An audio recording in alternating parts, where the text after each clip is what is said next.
کہ مسجد میں ایک شخص ایسا آیا تھا کہ وہ سب سے کہہ رہا تھا کہ میری تھوڑی سی تقریر سن لو، میرا بیان سن لو۔ تو لوگ کہاں کس کا بیان سننے کے لیے بیٹھتے ہیں نمازوں کے بعد؟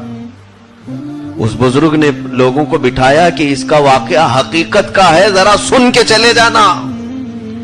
جب امام کی گرجدار آواز آئی تو لوگ بیٹھ گئے، ورنہ کس کا کون سنتے ہیں۔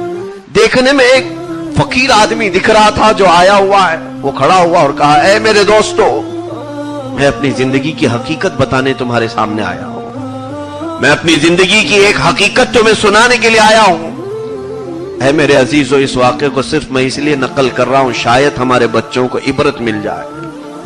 وہ فقیر کھڑا ہوا جس کا چہرہ دیکھنے میں لگ رہا تھا کہ کوئی مفلس اور غریب آدمی، کھڑے ہو کر کے اس نے بیان کرنا شروع کیا کہ میں بکریاں چرایا کرتا تھا، آج سے چند دنوں پہلے یا چند مہینوں یا سالوں پہلے بکریاں لے کر میں جنگل کی طرف پہنچا، تو جنگل میں جانے کے بعد شام کا وقت قریب آیا تھا کہ میں بکریوں کو سمیٹ رہا تھا، اچانک مجھے ہاتھی کے چنگھاڑنے کی آواز آئی، اور بہت خوفناک آواز، ایسا لگ رہا تھا کہ شاید کوئی ہاتھی پاگل ہو گیا ہے، کوئی ہاتھی سرکش ہو گیا ہے۔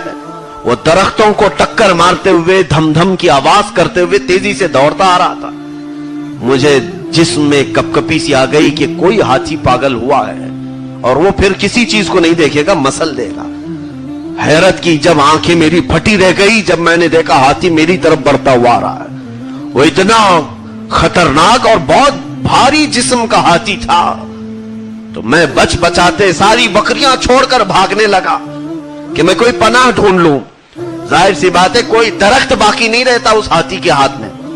وہ اپنی سونڈ سے درختوں کو اپنا لقمہ بنا رہا تھا۔ درخت پر چڑھنے کو تو میں نے عافیت نہیں سمجھی، دوڑتا رہا اور پکارتا رہا کہ مجھے کوئی پناہ مل جائے، کوئی پناہ مل جائے۔ اسی اثنا میں ایک چھوٹی سی عمارت مجھے دکھی، گنبد ٹائپ کی، ایسا لگتا تھا کہ اس کے اندر کوئی قبر ہوگی، پرانے زمانے میں کسی کی قبر بنائی گئی ہوگی اندر۔ تو میں اس میں اندر داخل ہو گیا تو دروازے بہت چھوٹے سے تھے، کھڑکی ٹائپ کے، اندر اندھیرا اور حقیقت میں وہاں ایک قبر تھی، قبر موجود تھی۔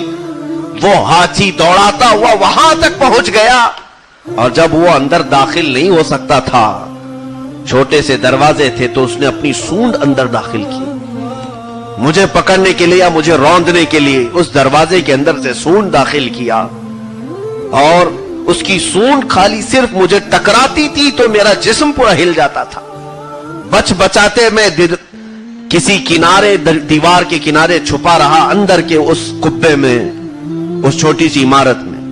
اچانک دیکھا میں کہ قبر سے کچھ بچھو نکل آئے، اور اتنے خطرناک بچھو تھے کہ وہ بچھو رینگتے ہوئے، ظاہر سی بات ہے بچھو اڑتا نہیں، دیواروں پر آنے لگے۔ میں نے دیکھ لیا کہ یہ بچھو ڈنک مار سکتا ہے۔ اب میرے پاس بچنے کی کوئی صورت نہیں تھی، ایک طرف باہر ہاتھی ہے اور یہاں بچھو نکلے ہوئے ہیں۔ اس گنبد سے ایک چین لٹک رہی تھی، زنجیر، میں اس سے لٹک گیا اور اپنے آپ کو بچا رہا تھا۔ اسی اثنا میں نے دیکھا کہ ہاتھی کی سونڈ کو ایک بچھو نے ڈنک مارا، دیوار پر چلتے ہوئے ایک بچھو نے ہاتھی کو ڈنک مارا، جس سے ہاتھی فی الفور مر گیا، ختم، باہر مر گیا، اور اس کی سونڈ بھی باہر پڑی تھی۔ ایسے مرا کہ اس کی سانسیں بھی نہیں سنائی دے رہی تھی، کچھ بھی نہیں۔ اور اسی اثنا میں وہ کہتا ہے میں نے دیکھا کہ بچھو بھی اندر چلے گئے، نہیں تھے آس پاس، کچھ بھی نہیں تھا۔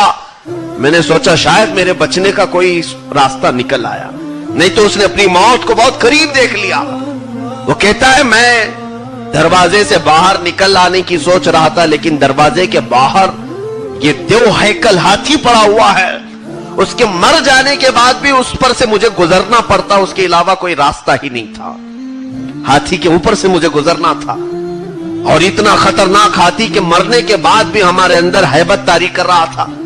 وہ شخص کہتا ہے نہ چاہتے ہوئے بھی میں دروازے سے نکلا، اور ہاتھی کے اوپر جیسے ہی میں نے پیر رکھا، اس کے پیٹ میں میرا پیر گھس گیا اندر، وہ ہاتھی گل گیا تھا اندر سے، پیر اندر گیا، میں نے پیر باہر نکالا، تو میرے پیر کا گوشت پورا ختم ہو چکا تھا، اور اسی طرح میں لنگڑاتے ہوئے باہر کسی طرح نکل آیا اور بچ گیا۔ وہ تہبند پہن کر کے مسجد میں بیان کر رہا تھا یہی فقیر، اور سارے لوگوں کو اس نے اپنی تہبند اٹھا کر کے دکھائی تو سوائے ہڈی کے کچھ نہیں تھا اس کے پیروں میں، سارا اس کے پیر کا گوشت ختم ہے، صرف گھٹنے کا ایک اور باقی پنڈلیوں کی ایک ہڈی دکھ رہی تھی۔ اس نے کہا ہے دوستوں میں یہ واقعہ اس لیے عرض کر رہا ہوں کہ قبر سے نکلا ہوا ایک بچھو ہاتھی کو ڈنک مارا، وہ اتنا زہریلا تھا کہ ہاتھی فی الفور مرا بھی اور جسم گلا بھی، اور گلے ہوئے جسم پر میرا پیر پڑا تو گوشت ختم ہوا۔ اے رب ذوالجلال، اگر ہماری قبروں میں وہ بچھو آئے تو پھر ہمارا انجام کیا ہوگا؟ ہم سب کا انجام کیا ہونے والا ہے؟ اور وہ کہتا ہے اے دوستو، شاید مجھے رب تبارک و تعالیٰ نے کوئی پیغام دینے کے لیے اس واقعے کو میرے سامنے فرمایا ہوگا کہ مجھے عبرت بنا کر کے تمہارے سامنے پہنچایا ہے۔ بھاز آ جاؤ، تمہاری یہ مختصر سی دنیا تمہیں لذتوں کے سمندر میں ڈبو دے گی، مار کر رکھ دے گی، اور تم اپنے رب سے بہت دور کہیں کسی جگہ گر جاؤ گے۔